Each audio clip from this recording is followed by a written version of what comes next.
أعوذ بالله من الشيطان الرجيم بسم الله الرحمن الرحيم اللهم صل على محمد وعلى آل محمد كما صليت على إبراهيم وعلى آل إبراهيم إنك حميد مجيد اللهم بارك على محمد وعلى آل محمد كما باركت على إبراهيم وعلى آل إبراهيم إنك حميد مجيد بسم الله الرحمن الرحيم وعن معاذ بن جبل رضي الله تعالى عنه قال قال رسول الله صلى الله عليه وآله وسلم إن الشيطان ذئب الإنسان كذئب الغنم يأخذ الشاذة والقاسية والناحية وإياكم والشعاب وعليكم بالجماعة والعامة وعن أبي ذر رضي الله تعالى عنه قال قال رسول الله صلى الله عليه وسلم من فارق الجماعة شبرا فقد خلع ربقة الإسلام من عنقه أو كما قال عليه الصلاة والسلام. حضرت معاذ ابن جبل رضی اللہ تعالیٰ عنہ صحابی رسول لے شاگرد رسول لے صلی اللہ علیہ وسلم. حضرت معاذ د رسول الله صلی الله علیه وسلم داسې شاگرد دی چې دا ورسره په ډېر نږدې موقع باندې موجود دی. یو موقع کې رسول الله صلی الله علیه وسلم د ځان سره په سورلۍ باندې د پاسه کېنولی دی او تپوس به یې کاو معاذه به ورته سوې بیا به ترې غلی شوې معاذه بیا به ترې غلی شو درې څلور ځلې ورته وې معاذه خوښ یو ذکي او هوښیار طالب علم و نو په دې وجې باندې خوښ یو. بیا یوه موقع کې دی چونکې د یمن و نو یمن چې کله فتح شو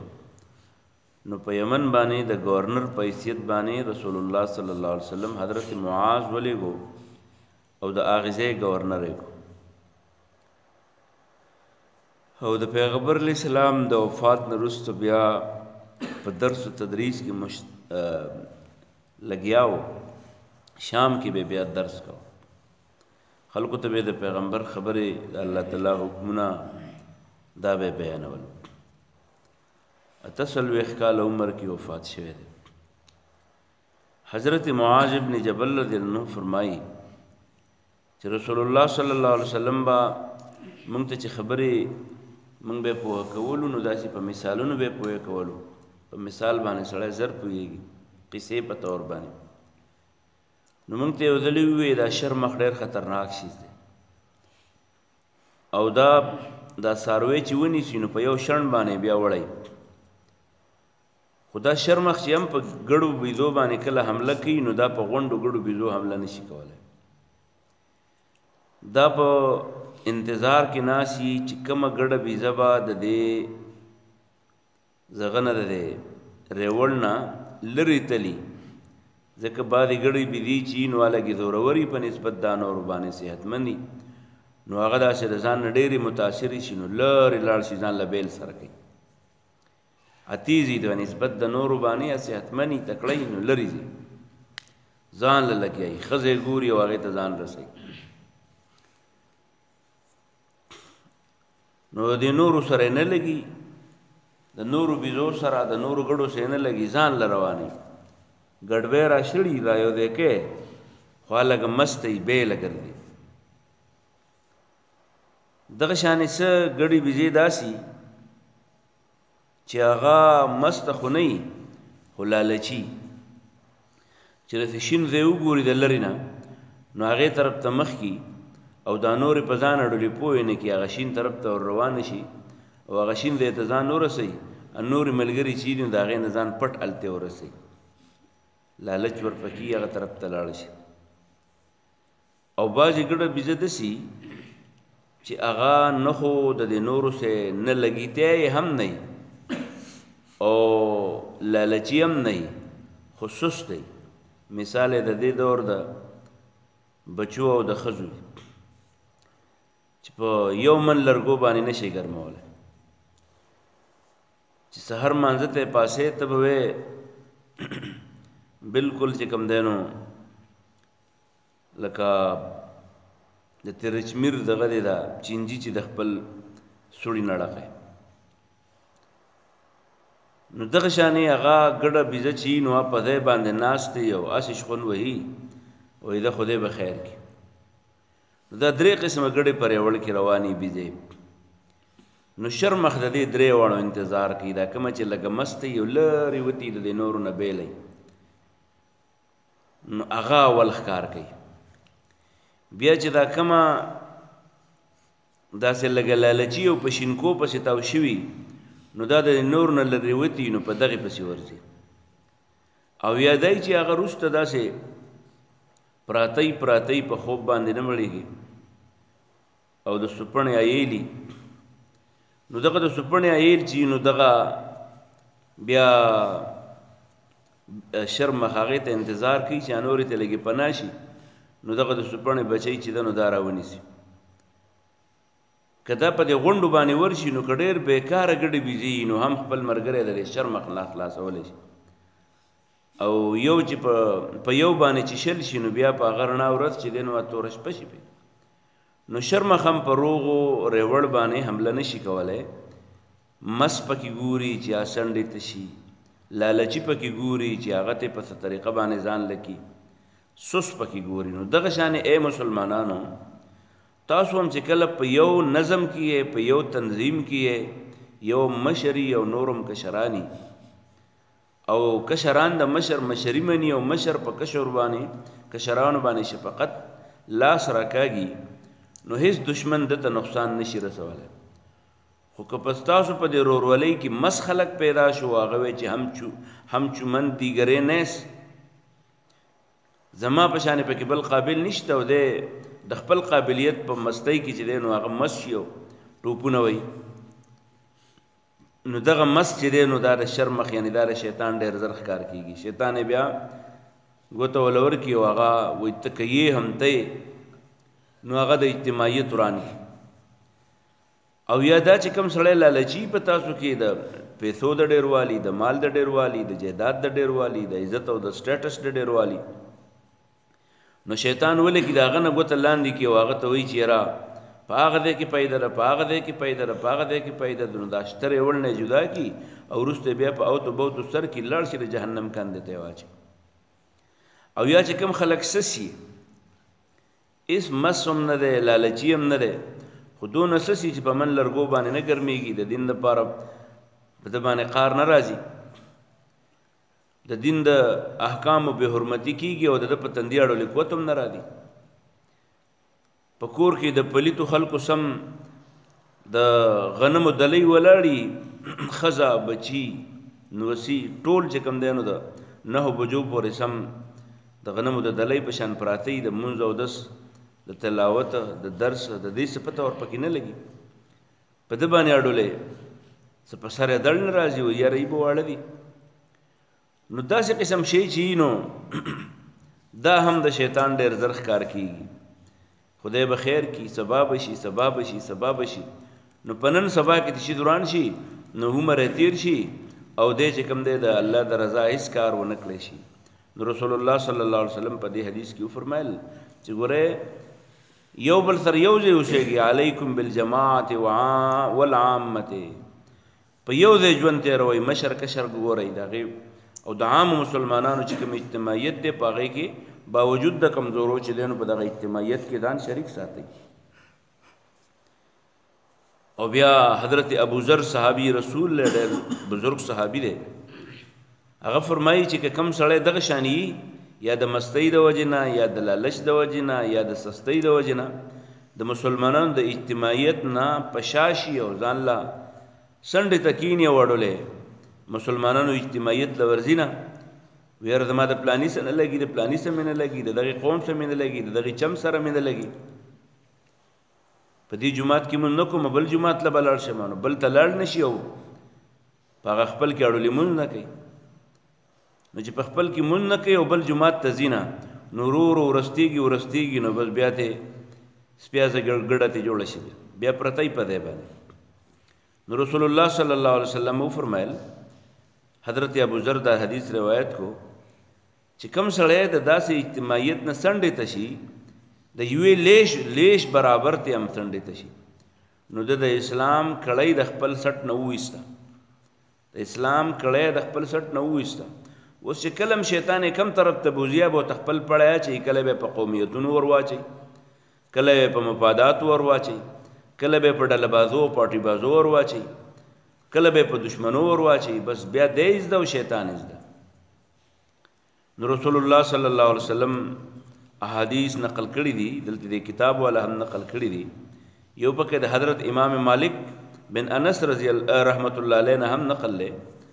هغه په منځ کې صحابي پریدي او د رسول الله صلی الله علیه وسلم خبر نقل کړي فرمایي چې رسول الله صلی الله علیه وسلم فرمایلی دي چې ترکت فیکم امرین لن تضلوا ما تمسکتم بهما کتاب الله و سنت رسوله صلی الله علیه وسلم پیغمبر علیہ السلام فرمایلی چې ګوره تاسو ته زه دوه سیزونه پرېږدم که په دې باندې عمل کوو چرته به هم ګمراه نشي شیطان د باندې راتلی نشي او دا اجتماعي دا کار کوي یو دا چې د الله کلام مه پرېږدئ د الله کلام ځان له وایه تلاوت یې کوئ ایمان پې راوړئ ځان پې پوهه کوئ او دویم د نبی صلی الله علیه وسلم سنت چې دي نو په هغې باندې عمل شروع کوي نو چې نبی صلی الله علیه وسلم کومه طریقه ښودلې هغه کوئ او بیا پیغمبر علیه السلام فرمایل چې کله یو قوم سنت پریدي د الله کلام پریدي د الله د کلام نه هدایت اخیستل پریدي د نبی صلی الله علیه وسلم د هدایاتو نه ځان له رهنمایي پریدي رسول الله صلی الله علیه وسلم فرمایي چې په دغه قوم کې الله تعالی داسې بدعات او خرافات ډیر کی چې سنت ته لاړ شي او په بدعات او خرافاتو کې ولګي نو بدعت خرافات چې څوک جوړي خدا او څوک به مولوی صاحب به جوړي یا به چرته پیر صاحب جوړي نو به یا پیر صاحب خوشاله کوي یا به مولوی صاحب خوشاله کوي نو د الله خوشحالي د پیغمبر خوشحالي بدن بل طرف ته لاړ شي او مولوی صاحب او پیر صاحب او لیډر صاحب هغه ته زنده باد وې په زنده باد باندې بلاړ شي عمر به تیر شي نو په دې وجه باندې رسول الله صلی الله علیه وسلم فرمایل چې کله یو سنت د نبی صلی الله علیه وسلم پرې خو دې شي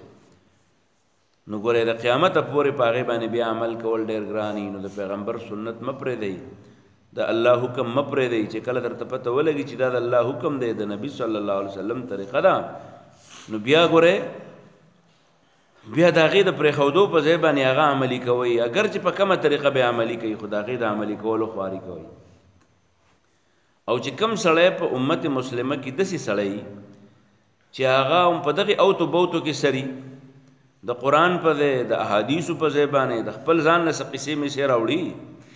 او خلک په ځان ورپسې کوي لکه زموږ په دې دور کې دا سیاسي لیډران چې دي یا ګمراه مولیان او پیران چې دي نو هغوی د خپل ځان د زنده‌باد کې مبتلا ما ته زنده‌باد پیران ګوري وایي ما ته سجدې کوي مولیان وایي زما خبره به منې دا بل ګمراه دی سیاسي لیډران وایي بس ما ته ټوپونه وها او زما زنده‌باد وایه کامیابی په دې کې د نوکري د ما سره د پیسه زما سره ده کوسه زما سره ده نو زما زنده‌باد وایه نو رسول الله صلی الله علیه وسلم فرمایل حضرت ابراهیم ابن میسر وایي چې پیغمبر صلی الله علیه وسلم فرمایل چې په دې عامیانو کې کم سړی بیا د داسې سړي بدعتي سړي عزت کوي د داسې لیډر ته زنده‌باد وایي چې هغه د اسلام په ځای د محمد رسول الله صلی الله علیه وسلم د سنتو په ځای باندې خپل ځان طرف ته خلک رابلي او د دې سړي عزت کوي نو من وقر صاحب بدعت فقد اعان على هدم الاسلام کم سړی چې داسې ګمراه سړي ته زنده‌باد مردباد وي او هغه په اواز باندې سټینډ کوي او دوی وایي قاعده اشاره کوه بیا تماشه کوه د دغه قاعده او د دغه مشر په حکم باندې چې کوم د مړی کوي بې عزتیانې کوي خلک بې عزته کوي د خلکو کمیسونه او د خلکو څادرې راکاږي نو رسول الله صلی الله علیه وسلم فرمایي فقد اعانا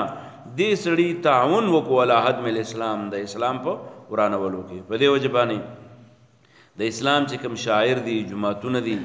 علما دي مدارس دي دغه شانې د اسلام د پیژندو د اسلام د آبادکارۍ دپاره چې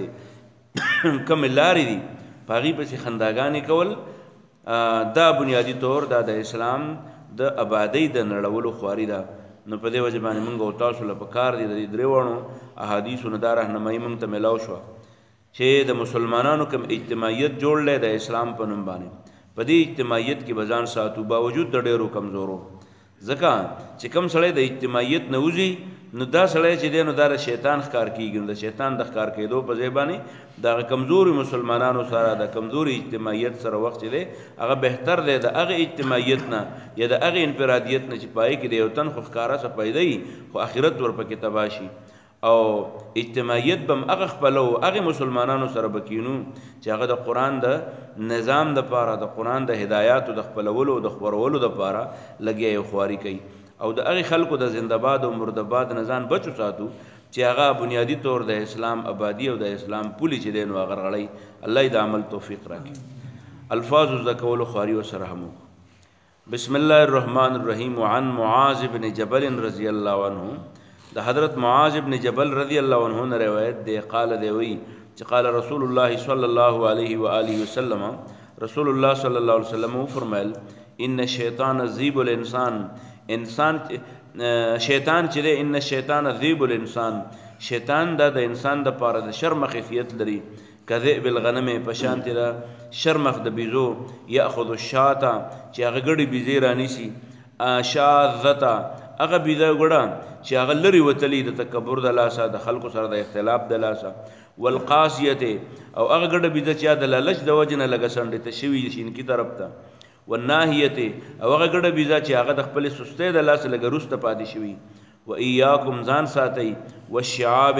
په ځان له ځان له درو کې راتلو په ځان له ځان له درو کې راتلو نه ځان ساتئ په شریکه باندې ګرځئ وعلیکم بالجماعت ځان په اجتماعیت کې ساتئ والعامت د عام مسلمانانو سره یو ځای اوسېږئ رواه احمد دا حدیث احمد نقل کړی دی وعن ابي ذر رضی الله عنه د حضرت ابو ذر رضی الله عنه روایت دی قال دی وی چې قال رسول الله صلی الله علیه وسلم رسول الله صلی الله علیه وسلم فرمایلی دی من کم سړی چې فارقه ځان یې څنډې ته کو الجماعت د اجتماعیت د مسلمانانو نه شبرن د یوې لیش په برابر فقد یقینا خلع د اویستله ربقة الاسلام هغه پړی د اسلام من عنقه د خپل سټ نه ربقتن هغه پړی ته وي اسې خرسۍ ته حبل وي خو ربقتن هغه پړی ته وي چې د مال ته سړی غاړې ته یخپې ته وراچي نو فقد خلع د اویستله ربقة الاسلام هغه پړی د اسلام عن عنقه د خپل سټ نه رواه احمد و ابو داود وعن مالک ابن انس د مالک ابن انس د امام مالک رحمت الله علیه نه روایت ده مرسلن یا معدلن دا حضرت امام مالک د رسول الله صلی الله علیه وسلم حدیث نقل کړي په خپل چې کوم کتاب لیکل دی امام مالک رحمت الله علیه موطا امام مالک باغی کې بلغه ما ته دا خبر را رسیدلې چې رسول الله صلی الله علیه وسلم فرمایلی چې ترکت فیکم امرین ما په تاسو کې دوه کارونه پرېښودل لن تضلوا چرته به ګمراه نشئ ما تمسکتم تر څو چې تاسو مضبوطې منګولې لګولې بهما په دې باندې کتاب الله یو د الله کتاب دی و سنت رسوله یو د رسول الله صلی الله علیه وسلم سنت دی رواه فی الموطا وعن عذیب بن الحارث الثمالی قال قال رسول الله صلی الله علیه وسلم رسول الله صلی الله علیه وسلم فرمایلی دی ما احدث قوم نه جوړی یو قوم بدعت یو بدعت الا مگر رفع او چتیږي مثلها د هغې په شان من السنت د پیغمبر سنت فتمسک نو تاسو منګولې ولګوئ فتمسکن بسنت نو یو سنت راټینګول خیر ډېر ښه دي من احداث بدعت د یو بدعت د یو ښکاره پایدمن بدعت په مقابله کې وعن حسان د حضرت حسان روایت دی قال دی وی مبتع قوم چې نه جوړی قوم یو بدعت یو نوې کار په دینهم په خپل دین کې الا نزع الله مگر الله تعالی وباسي من سنتهم د هغې د سنتونه مثلها ردې په شان ثم لا يعيدها بیا نشي راګرځولی دا سنت لا يعيدها نه راګرځي ته الا الیهم دوی ته الی یوم القیامة د قیامته پورې دا بیا بیرته نشي راواپس کړی حضرت ابراهیم ابن میسره وایي چې قال رسول الله صلی الله علیه وسلم من کم سړي چې وقر عزت یې وکړو زنده‌باد یې ووایو صاحب بدعت بدعمله سړي ته بدعتي سړي ته فقد یقینا اعانه د تعاون وکړو د هغې سړي سره علی هدم الاسلام د اسلام په نړولو باندې واخر دعوانا الحمدلله رب العالمین ربنا تقبل منا انك انت السميع العليم وتب علينا انك انت التواب الرحيم ربنا اغفر لنا ولاخواننا الذين سبقونا بالايمان ربنا لا تجعلنا فتنة للقوم الظالمين ونجنا برحمتك من القوم الكافرين ته لږ ودرېږه چې زموږ په دې کلي کې نن د کم کور سړي نشته شمارو یې په لوډ سپیکر یې شمارم چې دی